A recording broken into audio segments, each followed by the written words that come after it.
Vandag se program word aan jou gebring deur Wildswinkel. Maklik, eerlik, direk. Goeiemôre. Vanoggend kuier 2016 se landbouskrywers nasionale boer van die jaar by ons om oor hulle boerderypraktyke en veral hulle avokadoboerdery te gesels. Allesbeste boerdery met Andrei, Liesel, Adrian en Zander Ernst aan die stuur is verlede jaar aangewys as die 2016 landbouskrywers SA nasionale boer van die jaar. Avokadoproduksie is die hoofboerdery of is die boerdery se hoofvertakking en die kwekery is bekend vir sy mikrokloneringstechniek. Ons gesels met Andrei Ernst. Goeiemôre en hartlik welkom hier by ons. Elsa, baie dankie vir dat jy ons uitgenooi het. Nou goed, Andrei, vertel ons meer van Allesbeste boerdery en sy geskiedenis. Ek dink ons het 'n interessante geskiedenis wat terugtrek 90 jaar. My oupa wat van Sri Lanka destyds Ceylon afgekom het, was 'n mediese dokter gewees wat in die Britse weermag was. Hy het in die Eerste Wêreldoorlog is hy een van die min oorlewendes gewees van die slag van die Somme in Allesbeste. En maar hy het 'n baie interessante kinderjare gehad waar, soos jy sal weet, in die ou Ceylon waar die boere kruisgevangenes is soontoe geïnterneer na Allesbeste toe. En dis waar hy as kind, omdat sy pa regsgeleerde was, blootstelling aan die boere gehad het. En dit het veroorsaak dat hy om een of ander rede iets romanties raak gesien het in Suid-Afrika. En die van die mense wat Ceylon ken, of Sri Lanka van vandag, het 'n baie sterk geskiedenis van wat hulle noem 'n Dutch Burger Union. En daar was die konneksie gewees. In 1927 het hy besluit, op daardie stadium was hy in Indië gestasioneer, my pa is ook daar gebore, en het hy besluit om Suid-Afrika toe, met sy familie, vrou en 2 kinders. En hy het hiernatoe gekom en hy het besluit om boer, met geen agtergrond in boerdery nie. En baie interessant het hy sy familie in Johannesburg gelos en afgependel, as ek dit so kan stel, Zenien toe, in 'n plaas daar gaan soek. En het 'n plaas gekoop en het die naburige boere gekry om hom te leer. En hy het hom omring met kundige mense en so het hy dit reg gekry. My pa, wat 2 jaar oud was, daardie stadium, interessante ander ding is, hulle het op die 8de Mei, presies die dag wat my ma gebore is, het hulle ook in 1927, my ma so vandag, of op die 8de Mei, 90 jaar oud gewees het. Toe het hy begin boer. My pa het 'n bit sitrus. My pa het in 1948 vir 'n kort rukkie plaas toe gekom. Hy is toe terug om sy meestersgraad in tuinbekunde te voltooi. In 1950 het hy voltyds begin boer. Ek self het gaan studeer in 1972, ook tuinbekunde gaan swat. Geweet ek wil plaas toe kom en uiteindelik in 1980 kom boer. Ek het my meestersgraad op daardie stadium al voltooid gehad en later het ook die 2 seuns aangesluit, Adrian in 2007 en Zander self aangesluit in 2009. Is 'n baie interessante storie en ook baie merkwaardig, maar hoekom het julle besluit om juis met avokados te boer? Daar is die interessante ding. Ek dink jy het dit opgetel. My oupa was 'n sitrusboer. Hy het met sitrus en hout geboer. En dit was nou ongelukkig hoe dit werk in landbou. Hier in om en by die 60er jare het vergroeningssiekte ingetree en dit totaal onmoontlik gemaak om verder in ons gebied met sitrus te kon boer. In die middel 60er jare moes my pa al die sitrus uithaal. Dis 'n subtropiese area. Hulle moes kyk waarmee kon hy boer. In daardie jare was dit of piesangs en ook avokados. Avokados daai tyd was onderworpe aan wortelvrot, wat dit baie moeilik gemaak het om daar te boer. Maar hy het dit aangeplant in die laer dele en piesangs op die hoër dele. Ek was daarvan bewus en dit was moeilike tye, om op die ou en dit reg te kon kry met avokados. Nou goed, die Allesbeste span is enig in sy soort. Hoe bestuur julle die span? 'n span begin dat 'n mens eers moet sê waarvoor het jy 'n span nodig? Waaroor gaan die kerngedagte? Ek self is die 3de generasie, die 2 seuns die 4de generasie. As jy in 'n boerdery inkom, in 'n familieboerdery, en ek self wat jonk was op die stadium toe ek besluit het ek kom boer, het besef dat hierdie moet 'n familieonderneming wees as die kern. Daarom moet jy dit as die kern bou.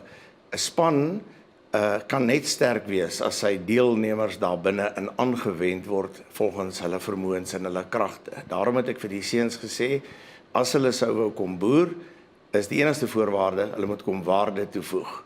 En daarom is ek ook bevoorreg dat elkeen wat ingekom het, kom waarde toevoeg het. Dis jou kern van jou span. So het Adrian ingekom, hy het landbouekonomie gaan studeer. Hy het met daardie agtergrond, maar ook met 'n bepaalde tegniese agtergrond ingekom. Zander het met bemarking ingekom. Hy het sy honneurs in bemarking, BCom honneurs, en ek self natuurlik in die tuinboukunde. Dit vorm die kern van die span. Maar die res van die span gaan oor aanwending. En daarvoor het ons gegaan en psigometriese toetse gedoen op ons almal, ek ingesluit. En mense dan probeer aanwend daarvolgens om hulle vermoëns te optimaliseer. Ek gaan jou ongelukkig in die rede met val, want die tyd het ons ingehaal, maar baie dankie dat jy vanoggend hierdie interessante storie met ons kom deel het. So gesels Andrei Ernst, bly ingeskakel, ons gesels net hierna verder oor Allesbeste boerdery. Ons gesels nou verder oor Allesbeste boerdery en Zander Ernst gaan ons meer vertel oor spesifiek die Maluma kultivar. Goeiemôre en welkom ook aan jou. Baie dankie. Nou, Zander, die Maluma kultivar is deur Allesbeste gekommersialiseer. Vertel ons meer oor die kultivar en sy geskiedenis. Kultivar is in die 90er jare in Boer ontdek deur Boer. Hy het dit in een van sy huisboorde ontdek en hoofsaaklik van die kultivar gehou vanweë sy groter vrugte en ook dat hy swaarder produksie kan aansit. Dit is toe later deur Kosie Elof wat onlangs by hulle was ook na Allesbeste toe gebring en van daar het my pa dit ontwikkel tot die kultivar wat dit vandag is deur kommersiële proewe en semi-kommersiële proewe. Vertel ons 'n bietjie meer van julle jaarlikse Maluma dag. Maluma dag is begin uit beginsel van om 'n samewerking te bewerkstellig tussen boere. Daar, soos met enige nuwe produk, is daar altyd 'n moeilike ingangsfase vir die produk om homself te vestig. En een van die doelwitte met die Maluma dag was om boere wat glo in die kultivar bymekaar uit te bring en seker te maak dat van die slegte dinge wat oor die kultivar gesê word, uit die staanspoor uit reg gehanteer word en ook om daai spesifieke dinge aan te spreek en seker te maak dat die regte inligting uitgaan. Van daar het ons begin met 30 boere. Vandag is die Maluma dag om by 300 mense wat die dag bywoon en van alle industrieë en uit die avokadobedryf.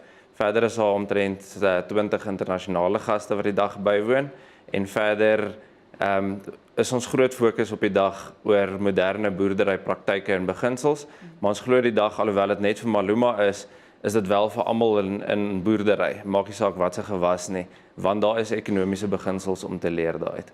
Nou goed, ons verneem dat julle met avokado preelstelsels eksperimenteer. Hoe presies werk dit? Die preelstelsels het in verskillende bedrywe verskillende voordele.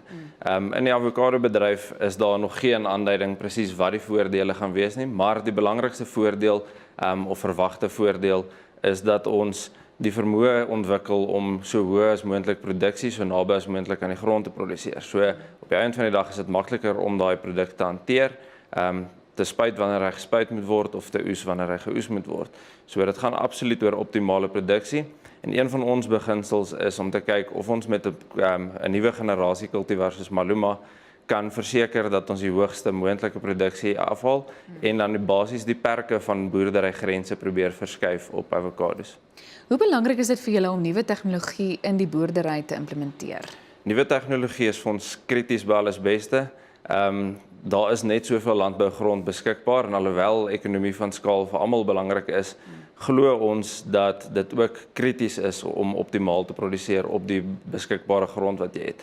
Daarom is dit byvoorbeeld beter om 500 ton avokados op 5 hektaar te kan produseer as om daai selfde hoeveelheid tonne maat op 50 hektaar te produseer. So op die einde van die dag is dit absoluut vir ons 'n geval van ons wil die beste doen op die beskikbare grond om onsself meer ekonomies te maak, maar ook is daar geleentheid vir byvoorbeeld projeksiemodelle deur databasis inligting op te bou, sodat jy absoluut weet wat uit elke deel van jou boerdery gaan gebeur in die toekoms en meer akkuraat kan bestuur. Dalk net vinnig in 'n netedop, wat verwag jy vir die toekoms van die avokadobedryf in Suid-Afrika? Ek dink die avokadobedryf beleef 'n ongelooflike ontploffing. Daar's baie nuwe toetreders wat toetree. Ons het ongelooflik baie geleenthede. Ek dink die verbruikers weet wat die pryse daar buite is. So daar's baie geleentheid en ek dink wat uniek is vir boerdery is dat die verbruiker is nog nooit so gereed vir nuwe ontwikkeling, vir nuwe kultivars, vir nuwe dinge wat uitkom nie. En verder is die boere ook nog nooit so gereed vir hoër produksie en nuwe genetika nie. So ek dink daar's ongelooflike geleenthede en ek dink is interessant hoeveel boere ook die avokadobedryf toetree wat nooit in avokados belang gestel het nie. Baie dankie dat jy vanoggend kom kuier het. Dit was Zander Ernst.